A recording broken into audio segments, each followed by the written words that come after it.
மகாவாராகி என்பவள் யார்? வண்டாசுரனுடைய அசுர சேனையில் அந்த அசுரனுடைய குரூப்ல விஷுக்கரன் அப்படின்னு ஒரு அசுரன் இருந்தான். அவனை எதிர்த்து யார் சண்டை போட வராளோ அவகிட்ட இருக்கக்கூடிய எல்லா விதமான சக்தியையும் உரியக்கூடிய ஒரு தன்மை அந்த விஷுக்கரனுக்கு இருக்கு.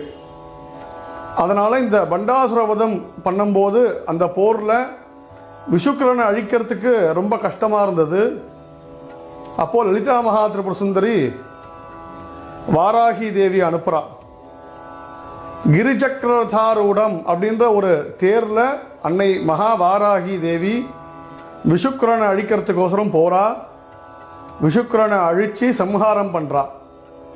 இததான் லலிதா சஹஸ்ர நாமத்துல விஷுக்கர பிராண ஹரணா வாராகி வீரியநந்திதா.